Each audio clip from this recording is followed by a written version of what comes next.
Hi, everyone, and welcome to the Disaster Recovery webinar from Revolution Group. My name is Molly Darrow, and I am the Marketing Specialist for the Technology Services Division. For those of you who aren't familiar with Revolution Group, we're a technology consulting firm in Westerville, Ohio, specializing in managed IT services, Salesforce consulting services, and manufacturing ERP services. Our Technology Services Division offers small to medium-sized businesses a full line of managed services from 24/7 help desk support to project work, account management, and virtual CIO expertise.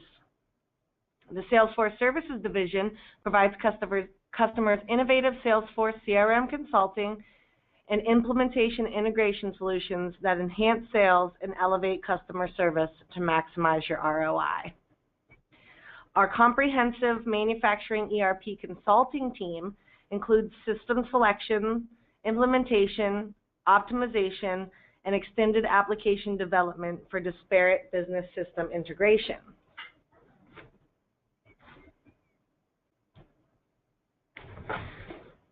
A few housekeeping items before we start the webinar. This webinar will be recorded and available on our website at www.revolutiongroup.com. The recording will also be emailed to you at the completion of this webinar, along with a 2-minute survey letting us know if you enjoyed the webinar and topic. We have an hour scheduled for this webinar today, but I suspect we will be done in about 30 to 45 minutes. Please feel free to submit your questions into the section labeled Questions that you see up on the screen now at any time. We will be answering all questions at the end of the webinar. You will notice in the handout section of your webinar, we have included a disaster recovery checklist you can share among your friends and colleagues. You can access this handout by double-clicking the name of the handout, which will then automatically download to your computer. From there, you can open and save the document. The disaster recovery checklist will also be available on revolutiongroup.com at the completion of this webinar. Now, to introduce our disaster recovery presenter, Chris Bates. Chris is a systems engineer at Revolution Group and has over 7 years of IT experience. His background ranges from website support to service support, helping keep customers up and running 365 days a year. As a member of our Network Operations Center, better known as NOC, Chris is heavily involved in one of our backup solutions in which he implements and configures customer devices to ensure backup continuity. Now I'm going to turn it over to Chris to start the disaster recovery webinar. Chris? Welcome. Thank you for joining us today. Hopefully it'll be some good information that we have for you. So today's agenda, we're going to start off first with finding your readiness IQ. And what this really means is how ready are you for a disaster? Do you have all the right processes and procedures in place in case something does happen? And then, of course, we'll move right along into the 5-step process to enhance your business continuity, what you can do to make it better. And then we're going to finish up with the concept of what's next. What are you going to do after this webinar, and where should you go moving forward? So as I said, we're going to start off with kind of how you define a disaster. There's lots of ways to define it. It can be several different things. And just some of these to kind of think about, depending on your geographical location, you could have hurricanes, floods, power outages, tornadoes, fires. A pretty common one we see is viruses, and some known as CryptoLocker, with ransomware, and then mechanical failure.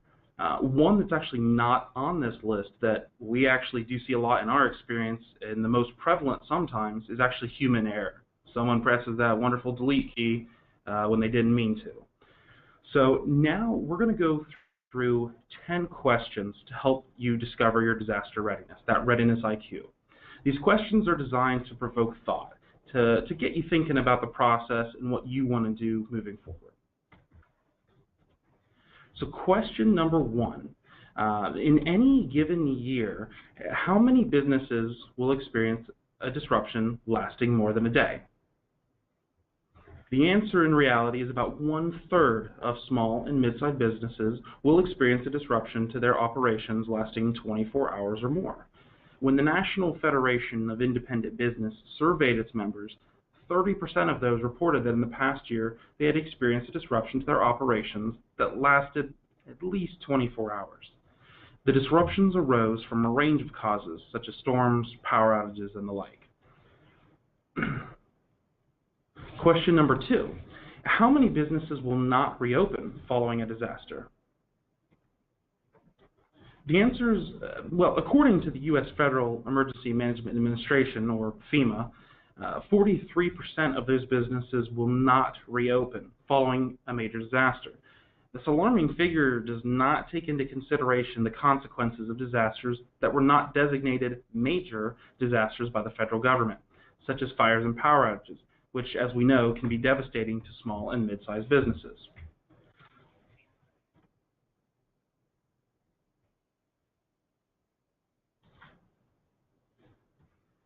All right, rolling right along here, going into the next couple questions.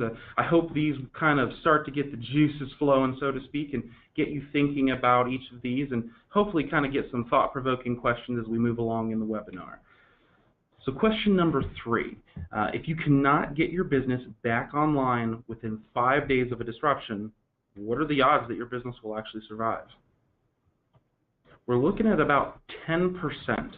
A survey of small businesses in the immediate vicinity of the World Trade Center at the time of the 1993 bombing found that of those businesses that could not resume their operations within 5 days, 90% of those were out of business a year later. How many businesses worry about the loss of unrecoverable stored data and information? We're looking at about 50%. 50% worry a great deal about the risks of losing stored data and not being able to recover it. And that's according to the 2015 Travelers Business Risk Index. Moving along here, we're on to question number 5. How many businesses have a written business continuity plan?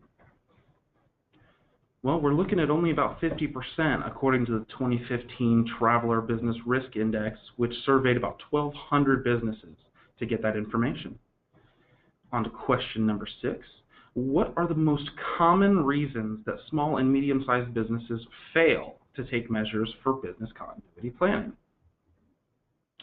And unfortunately, that answer is the lack of knowledge, lack of time, and lack of resources, as cited by small and medium-sized business owners to explain why they don't have business continuity plans.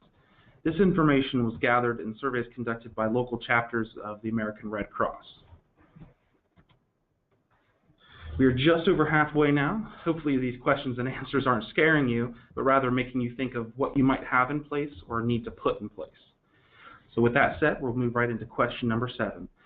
How many work hours does the typical small business lose each year when IT systems fail and employees cannot access their files? According to information published in IT Pulse, 552 employee work hours are lost annually. That's more than 1/4 of the year for a single employee of a typical small business. Now with question 8, what is the average cost of hourly downtime when those employees cannot access their computer data? Survey results show that a small business that has 1 hour of downtime will lose on average $20,000 due to that disruption. But if the disruption extends to 3 hours and employees still cannot get back online and resume work, that hourly loss rises to an astonishing $75,000. Now on to the final 2 questions we got here. Question number 9. There are additional costs when small businesses lose access to their data. Costs that are more difficult to quantify. What do you think they are? The most common answers is that those costs can include damage to your reputation, your customer loyalty, and your staff's morale. These issues were specifically cited by small businesses that had sustained data loss and were surveyed to better understand their experiences. And now to the final question, number 10. How many outages does the average small business experience each year? Well, that answer would be 6. And with all of these questions, hopefully we have a lot of thoughts going through your head. So with all of that said, how do you think you do in comparison to these questions? Did you kind of have the right answers? Were you on the fence about a lot? Do you have some of these items set up and you could answer it right away? Do any of the answers surprise you or make you think about changes that you need to be made? Well, let's move along and see what we can do. So moving into understand the implications for your business. So how could a potential disaster, small or large, impact your bottom line?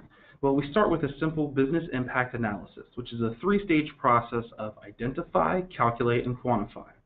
So of course, you want to start with identify. You want to identify your potential events, your geography location. Is your hardware or software old? Do you have support for it? Even staffing. Do you have the staff to manage an event that could occur? Then you want to calculate those potential events. You want to calculate the likelihood that they will occur. Are you in a common tornado zone during the summer months, or are you in a low-lying area that is susceptible to floods? Is your equipment getting a little aged and could potentially have failing hardware at any time? Is your staff actually trained? Or are you doing what you need to do to make sure they're trained and up to snuff, so to speak, when it comes to these type of disasters, so they don't just run around? And then finally, quantify. You want to quantify that potential impact on your business. Think about it in this way. If you're out of power for 3 hours, what's going to be your plan? Can your employees resume work, or do you have to send them home? Can you still ship product? Can you still take orders? Can you still process sales? If not, how much will that cost you if you can't? And now, kind of moving right along after those thoughts there, we're going on to kind of one of your biggest assets, your employees. So when it comes to the business continuity, you want to think about, do you have your employees' contact info? Do you have their secure records, such as social security numbers and pay stubs? Are these records kept on site? Are they kept off site? How are you going to make sure that if that information is required, that you're going to be able to give it to them? And when you create a disaster recovery communication plan, which is pretty essential nowadays, how are you going to ensure that all of your employees are safe? How are you going to reach them? Do you have their phone number? Do you have their email? And when should you contact them? Think about it in an overarching sense of, do you have an alerting system in place? When should you contact them? Is it something minor, or is the whole entire building or location inaccessible? And is there a criteria that needs to be met, or a plan that warrants when they are contacted or reached out to? These are just kind of a couple things to think about when you need to contact your employees. And next, we want to keep your customers engaged and informed. Your customers are kind of your bread and butter in every business, no matter what industry you may be in. So keeping them informed is kind of essential. So you want to think about how you handle that sensitive customer data. Is it safe? How will you let your customers know? Do you have a point of contact with your customer that you can reach out to, someone specific that you've designated or talked to before that you can let them know, which in turn they can let their employees know? And also something to think about is you may be required to let your customers know depending on your business industry. Depending on where you're at, you may be required to let them know within a certain amount of time, kind of an SLA of sorts. How will customers reach you? Do you have a social media page where you can keep people updated via Facebook or Twitter? Do you have an emergency phone line that they can call in case of said emergency, that they can reach out to, whether it's an automated line or someone specific that will handle those calls? And what are you going to tell them? Do you have any plan on what you'll tell your customers if an event occurs? Or if you're thinking or just planning to say that information on the fly, unfortunately, it usually doesn't work as well as you would hope. Having a plan of what you will say or do can not only sound better, but be more convincing to your customers that their data or information is safe. Keeping things going here, we want to talk about the ensurement of your continuity of operations, continuing to make or ship product or just be able to work in general. So can your business run even when your systems are down? And with that said, how can you eliminate or reduce that downtime? Do you have power generators or a secondary internet connection that in case one goes down, you can at least to the bare minimum get online, access files, or do what you need to do? Do you have backup systems or facilities? Are you able to recover your most valuable data and continue to work as normal? And with that said, how fast can you do this?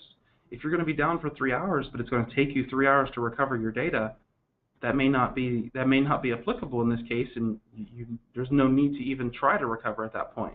You need to make sure that your recover method fits the needs for any potential disaster to where you can get back up and running as quickly as possible. And how can employees continue to access your network? Do you have some form of external access?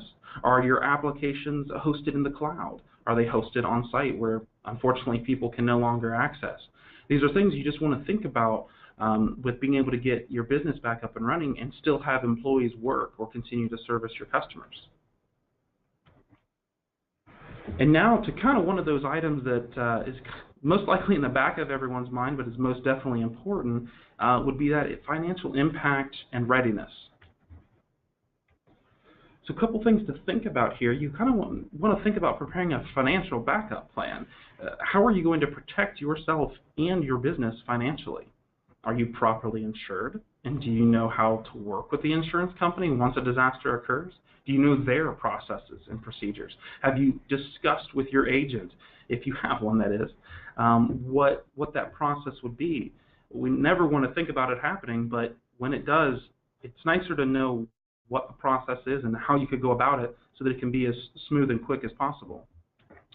And is your business in compliance with the regulatory requirements for your industry? A lot of different businesses, depending where you're at, CPA firms, accounting firms, law firms, whatever it might be, a lot of those requirements, you have to keep information for a certain amount of time or have it available in a certain amount of time. So you're going to want to make sure that you work in compliance with all of this to make sure that you don't run into some unforeseen circumstances. And kind of finally, after all of this, I know it's been a lot of information and a lot of questions just to kind of get you thinking, but we're now on to that wonderful section of what's next. What are we going to do going forward after this webinar? Well, the simple question is create an action plan. Create an action plan based off of all of these items and all of these topics that we've discussed. Of course, starting with understanding the implications for your business. Before you can even start writing anything or creating anything, you've got to understand. You've got to understand where it's coming from and what could happen and what it means for your business. And then, of course, you want to keep your employees safe and informed. Or you want to make sure that they're taken care of, that they know what's going on and what they are required to do in case of one of these events or emergencies. And then keeping your customers engaged and informed. You really want to make sure your customers are taken care of. No matter the circumstance, they keep you going. So you want to make sure that you've got them informed and that they're ensured that all their information is safe. And then the insurement of your continuity of operations. How are you going to get back up and running? Can you say exactly how long it's going to take to get you back up and running during a certain disaster if something happens?